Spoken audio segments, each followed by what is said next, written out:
آپ نے ہمیں بتایا کہ قرآن کے معجزات ہیں، کیا آپ ہمیں قرآن کا کوئی معجزہ بتا سکتے ہیں؟ میں سخاوت کروں گا اور میں آپ کو 3 معجزے بتاؤں گا۔ زندگی میں کبھی کبھی سخی بھی بننا پڑتا ہے۔ دیکھیں، پہلا میرے خیال میں بہت گہرا ہے، بہت اہم، کیونکہ جو کچھ ہمیں بتایا جاتا ہے، مثال کے طور پر کہ سورہ مسد میں اللہ سبحانہ وتعالی ابو لہب کا ذکر کرتا ہے، اور یہ بہت دلچسپ ہے کیونکہ ابو لہب ایک بیان دے سکتا تھا اور پورا اسلام زمین بوس ہو جاتا۔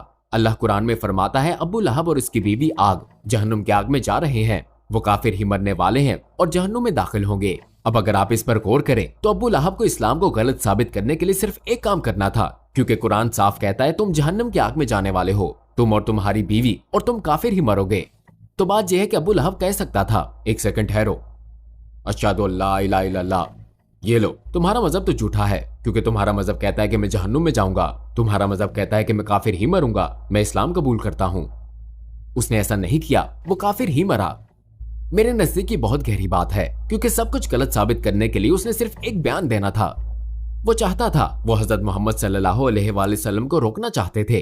اس سب کے مقابلے میں اسے صرف یہ کرنا تھا، 10 سیکنڈ کا کلمہ شہادت، اور وہ پورے دین کو کچل ڈالتا۔ اس نے نہیں کیا۔ دوسرے نمبر پر ایک اور ثبوت ہے، مثلا قرآن پاک میں اللہ سبحانہ وتعالی ذکر کرتا ہے موسیٰ علیہ السلام اور یوسف علیہ السلام کے زمانے کا۔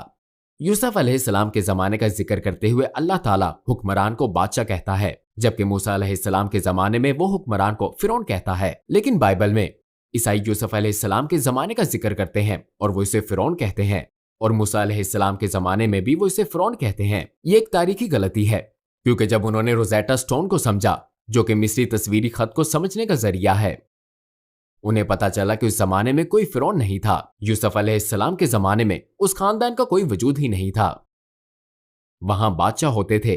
قرآن کو یہ کیسے معلوم ہوا؟ پھر بھی وہ کہتے ہیں کہ قرآن بائبل کی نقل کرتا ہے، قرآن نے غلطی نقل کیوں نہیں کی؟ اور اسے یہ کیسے معلوم ہوا کہ یوسف علیہ السلام کے زمانے میں حکمران بادشاہ ہوتا تھا، فرعون نہیں؟ اسے یہ کیسے معلوم ہوا؟ یہ دوسری مثال ہے۔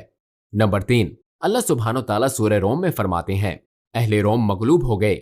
مورخین کا کہنا ہے کہ جس طرح رومیوں کو اہل فارس کے ہاتھوں شکست ہوئی، ان کا دوبارہ فتح پانا تو دور، یہ تصور کرنا بھی محال تھا کہ ان کا وجود باقی رہ جائے۔ اللہ سبحانہ وتعالی قرآن میں فرماتا ہے رومیوں کو شکست ہوئی ہے، لیکن وہ عنقریب فتح حاصل کریں گے۔ یہ ایک بڑا دعویٰ ہے۔ یہ ایسے ہے کہ میں کہوں ہم آپ کے ساتھ مل کر امریکہ پر قبضہ کر لیں گے اور ہم عنقریب ٹرمپ کو شکست دیں گے۔ یہ بہت عجیب ہے، یہ ایک بڑا جوا ہے۔ اور 3 سے 7 سال یا 3 سے 9 سال کے بعد رومی آتے ہیں اور فارسیوں کو شکست دے دیتے ہیں۔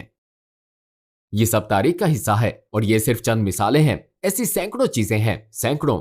میں آپ کو صرف 3 بتا رہا ہوں، اور میں اور بھی بتا سکتا ہوں۔ آپ خدا پر یقین رکھتے ہو تو سائنسدان اس کا پتہ نہیں لگا سکے، لیکن آپ نے پتہ لگا لیا، کیا یہ ٹھیک ہے؟ یہ بات نہیں ہے کہ میں نے پتہ لگا لیا۔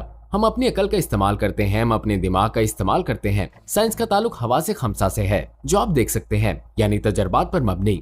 تو ہم جو کہتے ہیں بہت سادہ سی بات ہے۔ ایسے سائنسدان بھی موجود ہیں جو ان چیزوں پر یقین رکھتے ہیں۔ اگر آپ بات کر رہے ہیں مثال کے طور پر کہ خدا مجھے دکھائی نہیں دیتا، اس لیے میں اس پر یقین نہیں رکھتا۔ جانتے ہیں سائنس مافوق الفطرت چیزوں کے بارے میں بات نہیں کرتی، یہ فزیکل سے روکتی ہے۔ لیکن ہم جانتے ہیں، مثلا سائنسدانوں نے حال ہی میں ڈارک میٹر دریافت کیا ہے۔ ڈارک میٹر ایک ایسی چیز ہے جسے وہ دیکھ نہیں سکتے، چھو نہیں سکتے، محسوس نہیں کر سکتے، سونگ نہیں سکتے، سن نہیں سکتے۔ تو خدا کا معاملہ بھی ایسا ہی ہے۔ کیا آپ خدا کو دیکھ سکتے ہیں؟ کیا آپ خدا کو چھو سکتے ہیں؟ نہیں۔ کیا آپ اسے سونگ سکتے ہیں؟ نہیں۔ کیا آپ خدا کو سن سکتے ہیں؟ نہیں۔ کیا آپ خدا کو دیکھ سکتے ہیں؟ نہیں۔ لیکن آپ اس کے وجود کا انکار کر دیتے ہیں، جبکہ ڈارک میٹر کے ساتھ بھی یہی معاملہ ہے، وہی چیز ہے، لیکن آپ کہتے ہیں کہ نہیں، ڈارک میٹر موجود ہے۔ یہ کیسا تضاد ہے؟ پہلے خدا موجود نہیں ہے کیونکہ میں اسے چھو یا محسوس نہیں کر سکتا، لیکن ڈارک میٹر، تضاد۔